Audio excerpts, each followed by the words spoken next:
وبركاته. الحمد لله والصلاة والسلام على رسول الله محمد بن عبد الله وعلى آله وصحابته ومن والاه. أما بعد، يقول الحق سبحانه وتعالى بعد أعوذ بالله من الشيطان الرجيم فهل عسيتم إن توليتم أن تفسدوا في الأرض وتقطعوا أرحامكم أولئك الذين لعنهم الله فأصمهم وأعمى أبصارهم. إخوة الإيمان والإسلام، بعدكم حميد مولا سبحانه وتعالى نكم تكي رحمة أماني بنمتم محمد صلى الله عليه وسلم. مولا سبحانه وتعالى إخوة الإيمان كتنعمشا نعمة ambazo kwamba ni nyingi. Dole moja kielezea neema za Mola Subhanahu wa Ta'ala, tuambia kuwa wa inna lin-ni'ami usulan wa furu'an. Neema za Mola Subhanahu wa Ta'ala, kuna neema ambazo kwamba ni za usul, na neema za Mola Subhanahu wa Ta'ala kuna neema ambazo kwamba ni za furu'. Akaanza kuzichambua na kuzielezea neema za Mola Subhanahu wa Ta'ala, hungawanyiko ambao kwamba ameuleta. Asema neema ambazo kwamba ni za furu', kama Mola Subhanahu wa Ta'ala kukupa uwezo wa kuweza kuswali au kufanya mambo ambayo kwamba ni ya sunna. Mola Subhanahu wa Ta'ala kukufungulia katika mambo yako. Mola Subhanahu wa Ta'ala kukufungulia katika mali zako. Mola Subhanahu wa Ta'ala kukufungulia katika zijana zako. Hii ni neema ambayo kwamba ni ya furu'. Akaelezea neema ambazo kwamba ni za usulu ni neema gani? Asema neema ambayo kwamba ni ya usul au neema ambazo kwamba ni za usul, kama Mola Subhanahu wa Ta'ala kukupatia siha, Mola Subhanahu wa Ta'ala kukupatia afya. Hii ni neema kubwa hii ambayo kwamba yafaa wewe kama Muislamu, yafaa wewe kama mwanadamu, yafaa kama wewe muumini umshukuru nayo Mola Subhanahu wa Ta'ala kwa kumwambia alhamdulillah, na kumshukuru Mola Subhanahu wa Ta'ala haki ya kumshukuru, kufanya mambo yote ambayo kwamba Mola Subhanahu wa Ta'ala akakuamrisha uyafanye, na mambo yote ambayo kwamba Mola Subhanahu wa Ta'ala akakukataza, basi ikawa wewe huyafanye yale mambo kwa kufuata amri ya nani? Ya Mola Subhanahu wa Ta'ala. إخوة الإيمان، الأيام والليالي خزائن فضع في خزينتك ما شئت فسوف تلقاه.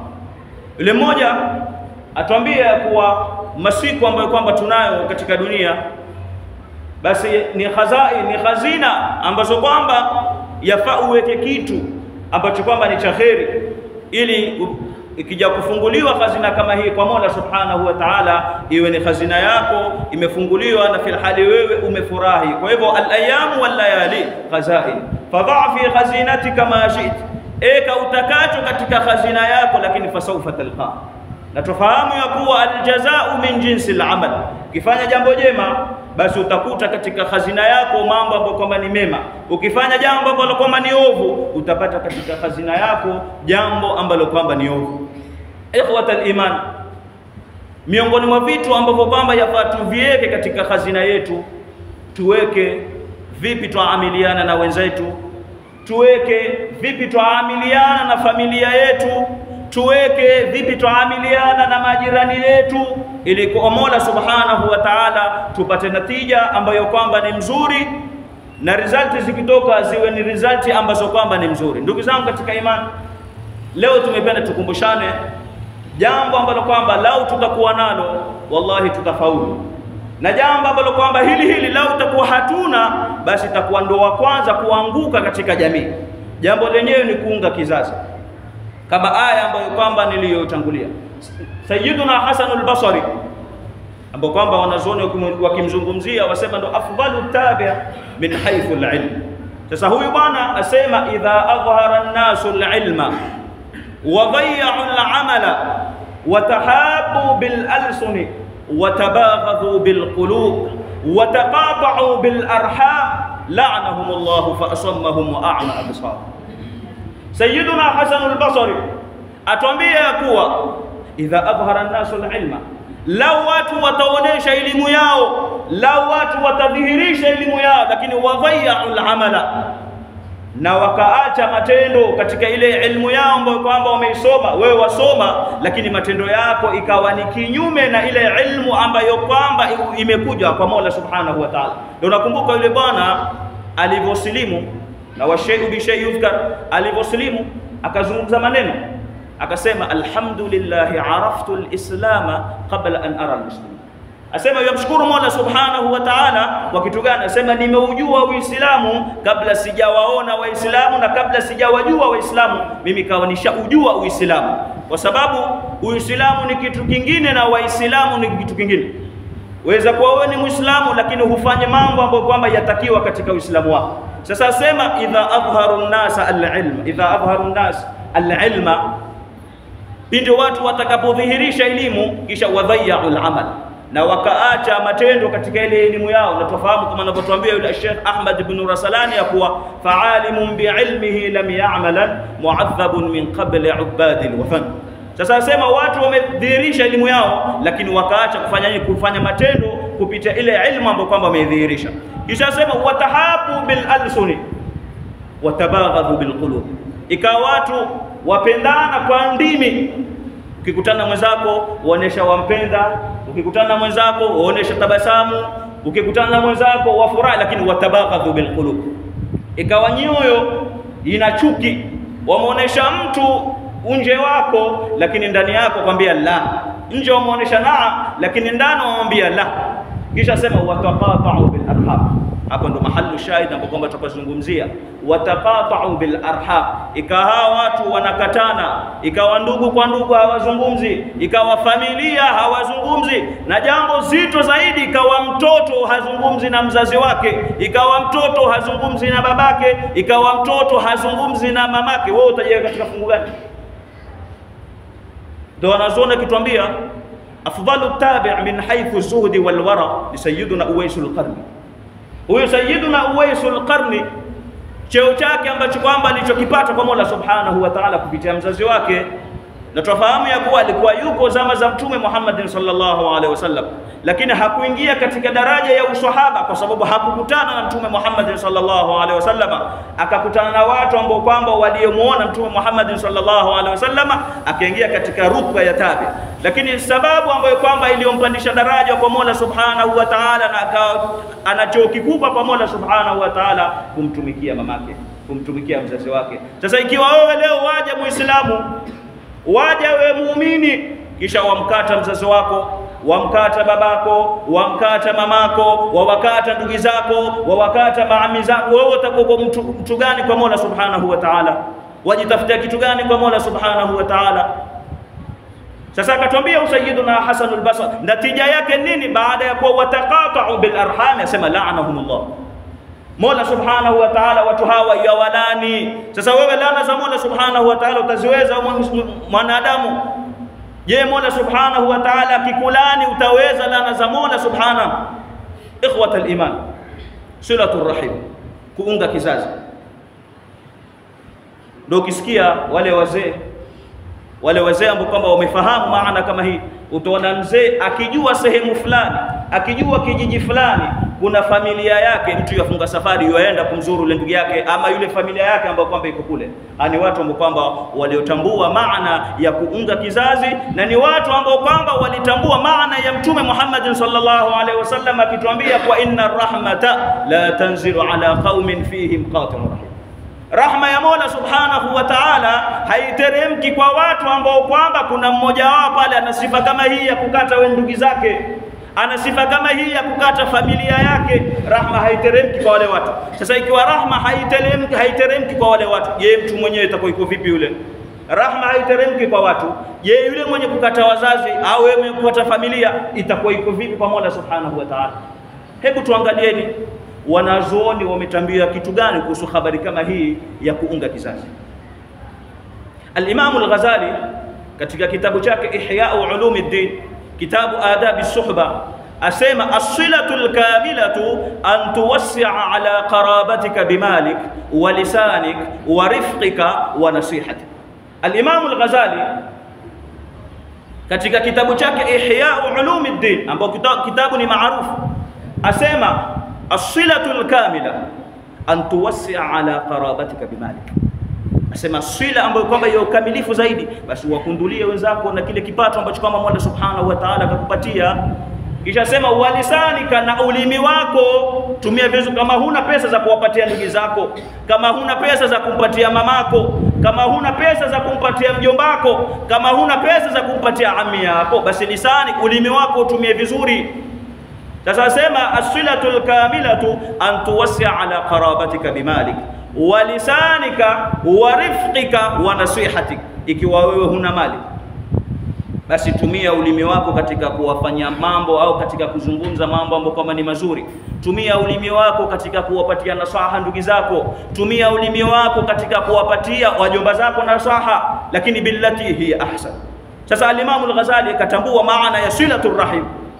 Na subhanallah, katika sifa kubwa ambayo kwamba aliyopambika nayo ustadhi wetu Sasali, Mungu amrahamu, Mungu azidi kulinawirisha kaburi lake, alikuwa amepambika na sifa kama hii ya kuunga kizazi.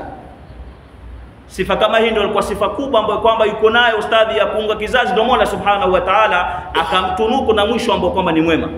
Mola Subhanahu wa Ta'ala akampatia mwisho mwema, kufa Lailatul Juma na kuzikwa siku ya Juma. Huyo dalili yajulisha kuwa yeye alikuwa ni mwema, na sifa ambayo kwamba alikuwa nayo ustadhi ilikuwa ni sifa ya kuunga kizazi. Familia yake ilikuwa ya waunga, watoto wake ilikuwa mheshimu, kwa sababu wamemuona baba yao ni mtu ambaye kwamba wa kuunga kizazi.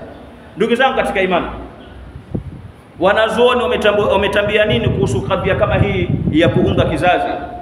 Ibn Taymiyyah naye katika Majmu' al-Fatawa akielezea habari kama hii asema silatur rahimi takunu bil ihsani ilayhi wa daf'i ad-darari anhum was-sabri ala ma yasdur minhu. Ibn Taymiyyah hakubakia nyuma kuelezea jambo kama hili kubwa la kuunga kizazi, asema silatur rahimi takunu bil ihsani ilayhi.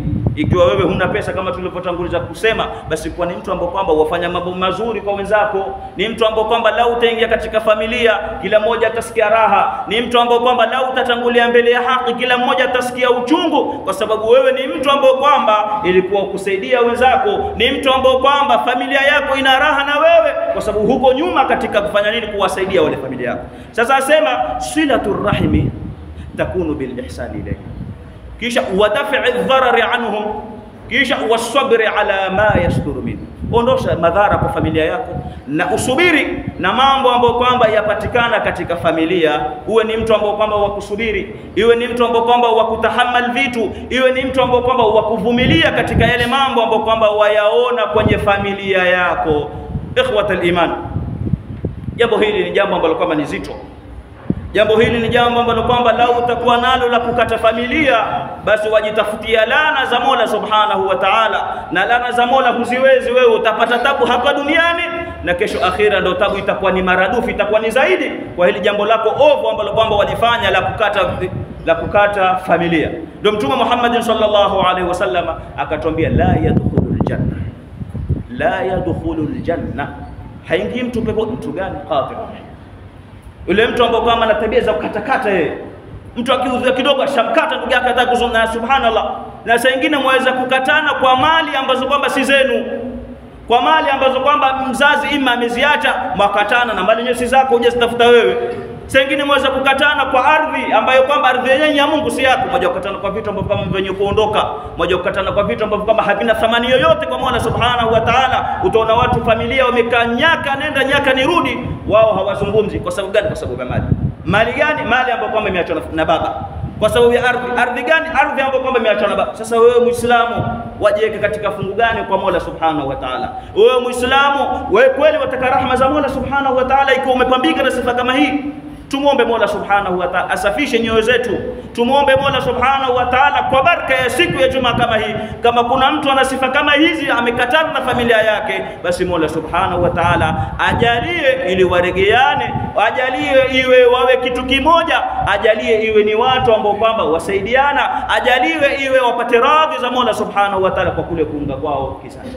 Ikhwatal iman, al-Imam al-Qurtubi katika tafsiri yake Al-Jami' li ahkami al-Qur'an akielezea aya Mola Subhanahu wa Ta'ala wattaqullaha alladhi tasaaluna bihi wal arham, akielezea silatur rahim, asema silatur rahim sababun lituli al-umr wa sa'ati ar-rizq wa daf'i al-makari. Ukiwa na sifa kama hii, asema al-Imam al-Qurtubi, silatu ar-rahimi sababun li tuli al-umr. Ukiwa na sifa kama hii ya kukaa na wenzako, ukiwa na sifa kama hii ya kuwa pamoja na wenzako, ukiwa na sifa kama hii hupendi kukata wenzako, ukiwa na sifa ambayo kwamba ni ya kumsamehe mwenzako ameteleza wamsamehe, asema sababun li tuli al-umr, ni sababu ya kurefusha umri wako na Mola Subhanahu wa Ta'ala. Kisha wasaati rizq, na kukunduliwa katika riziki yako. Mola Subhanahu wa Ta'ala hukukundulia katika riziki yako. Mola Subhanahu wa Ta'ala hukufungulia katika mambo yako. Mola Subhanahu wa Ta'ala kila jambo ambalo kwamba walifanya, utaona Mola Subhanahu wa Ta'ala hukufungulia, kwa sababu ni mtu ambaye kwamba umepambika na sifa kama hii. Sasa akatuambia al-Imam al-Qurtubi, wa daf'il makari, na Mola Subhanahu wa Ta'ala huondosha mambo maovu kwako wewe. Mola Subhanahu wa Ta'ala hukusailishia mambo yako, kwa sababu ni mtu ambaye kwamba umepambika na sifa kama hii ya silatul rahim. Ikhwatal iman,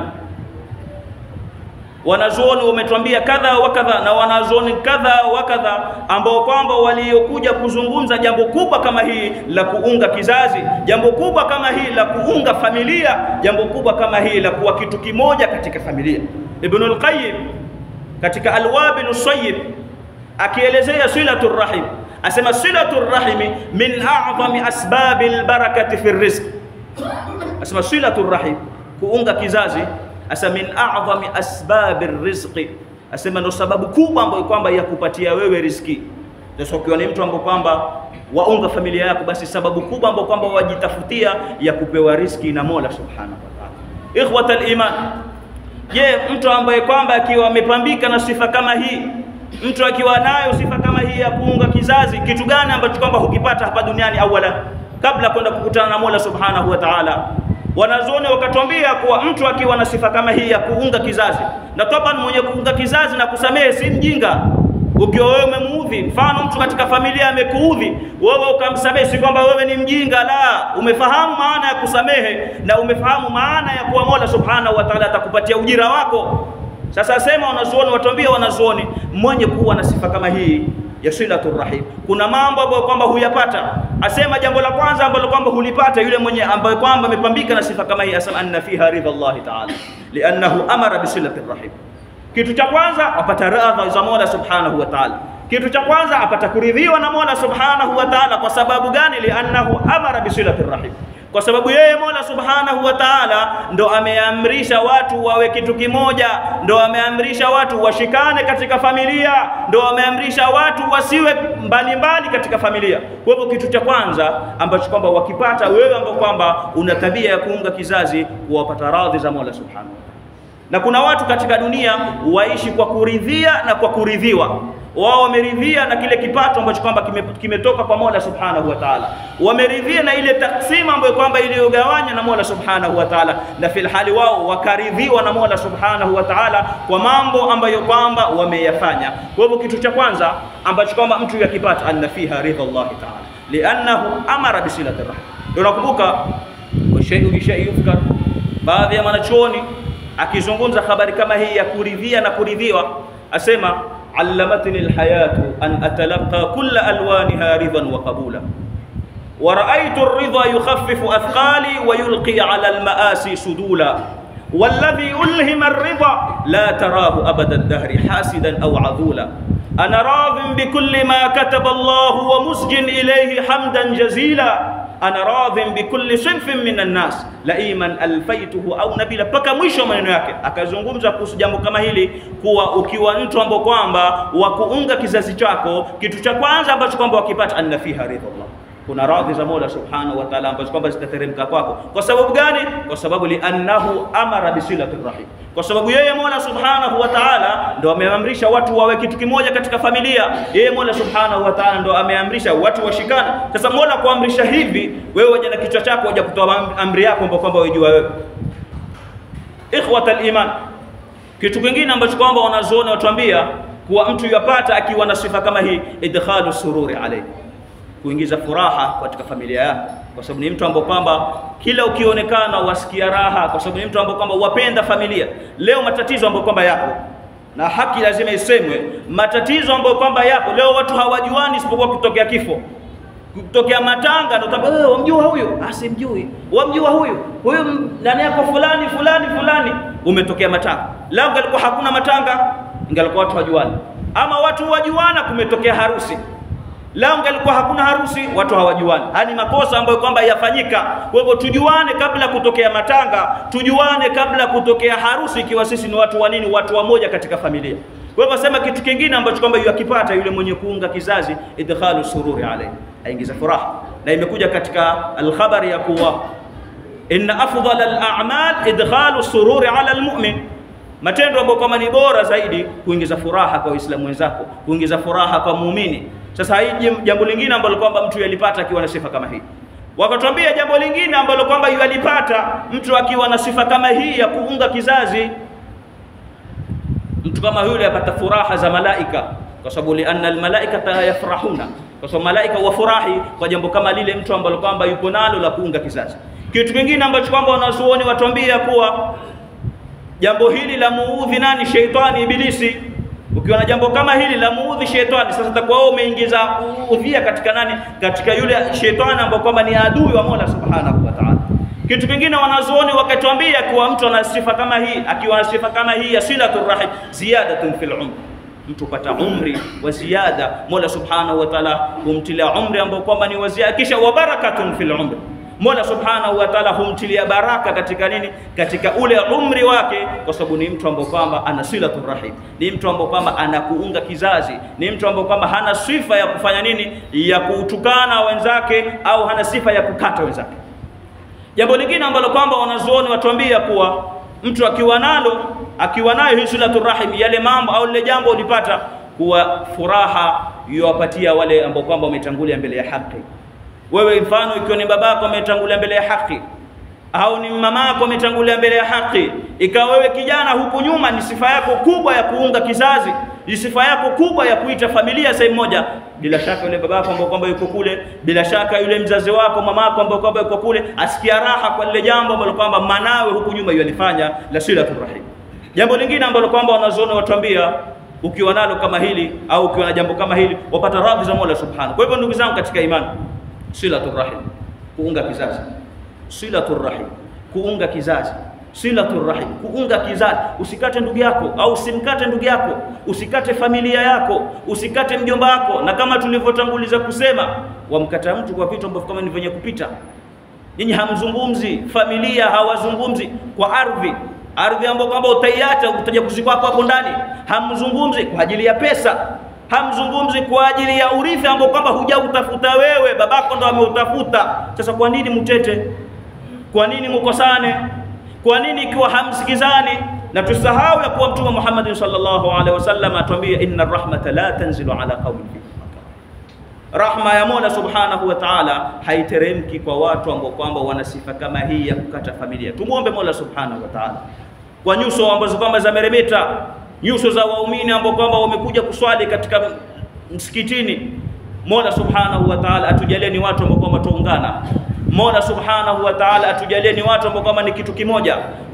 Mola Subhanahu wa Ta'ala tujalie ni watu ambao kwamba tushikana kwa kila shida na furaha, ili tupate kumridhisha Mola Subhanahu wa Ta'ala. Na bila shaka tukimridhisha Mola Subhanahu wa Ta'ala, tumemridhisha Mtume Muhammad sallallahu alaihi wasallam. Na bila shaka ikiwa tumemridhisha Mwenyezi Mungu na tumemridhisha mtume, sisi wenyewe tutaridhishwa kwa Mola Subhanahu wa Ta'ala kwa kupata mambo ambayo kama ni mazuri. Tutaridhishwa kwa Mola Subhanahu wa Ta'ala kwa kupata pepo yake. Tumuombe Mola Subhanahu wa Ta'ala tuhifadhike. Tumuombe Mola Subhanahu wa Ta'ala atunusuru, tunusurike. Tumuombe Mola Subhanahu wa Ta'ala, ikiwa mmoja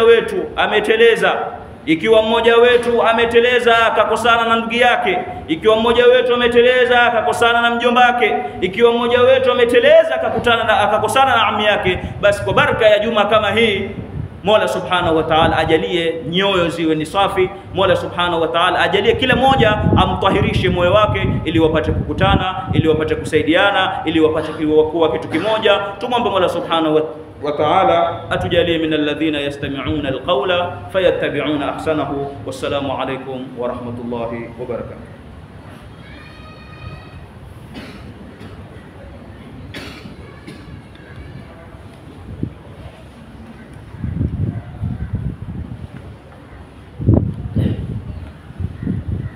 السلام عليكم ورحمة الله وبركاته. الله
الحمد لله الذي أمر بصلة الأرحام ونهى عن قطعها.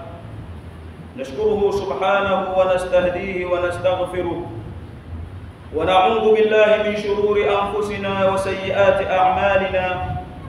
من يهده الله فلا مضل له ومن يضلل فلا هادي له.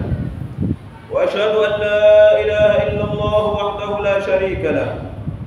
أمر بالإحسان ووعد الصالحين بالرضوان. وأشهد أن سيدنا ونبينا محمدًا عبده ورسوله دعا إلى مكارم الأخلاق ونهى عن قطيعة الأرحام، فصلوات ربي وسلامه عليه وعلى آله وصحبه أجمعين. أما بعد، عباد الله، أوصيكم ونفسي بتقوى الله. عباد الله، قطيعة الرحم اليوم قائمة على قدم وساق، وبكل أسف وخاصة في هذه الآونة بعد أن تقطعت أواصر المسلمين بشكل عام. لقد أصبحنا وأمسينا نسمع ونرى التهاجر بين أفراد الأسرة الواحدة، الأخ مع أخيه والأخ مع أخته، والكل يعلم أن الهجر حرام بشكل عام وأنه كبيرة من الكبائر، فكيف إذا كان الهجر بين الأرحام؟ عباد الله، من كان بينه وبين رحمه قطيعة فليبادر بالصلح وليعفو وليصفح. قال الله تعالى: وليعفوا وليصفحوا ألا تحبون أن يغفر الله لكم والله غفور رحيم. حسن الخلق وحسن الصلة من شأن الإنسان المؤمن، من شأن الإنسان المؤمن بالله واليوم الآخر. لأن الإيمان بالدار الآخرة يهذب سلوك المؤمن ويقوم سلوكه وطريقه. عباد الله، قاطع الرحم سيحاسبه الله تعالى، فما هو قائل لربه؟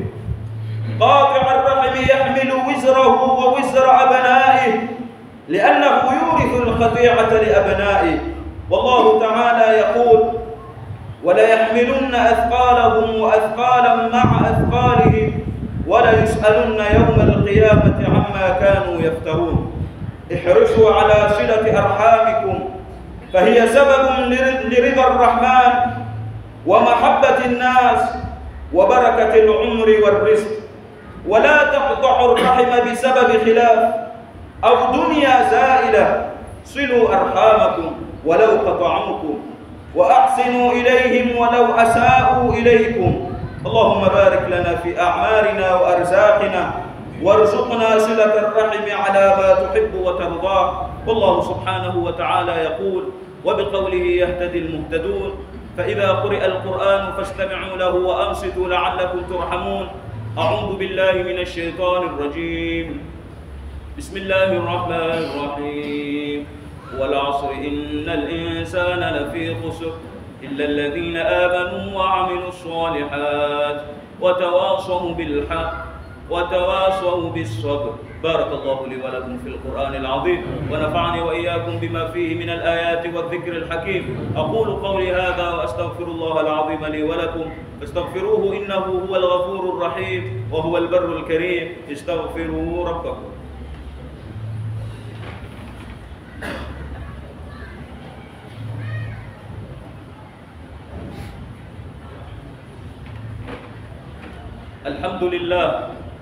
الحمد لله حمدا كثيرا كما أمر، وأشهد أن لا إله إلا الله وحده لا شريك له، إقرارا بربوبيته وإرغاما لمن جحد به وكفر. وأشهد أن سيدنا محمدا عبده ورسوله سيد الجن والبشر. اللهم فصل وسلم على هذا النبي الكريم والرسول العظيم سيدنا محمد وعلى آله وصحبه مصابيح الغرر.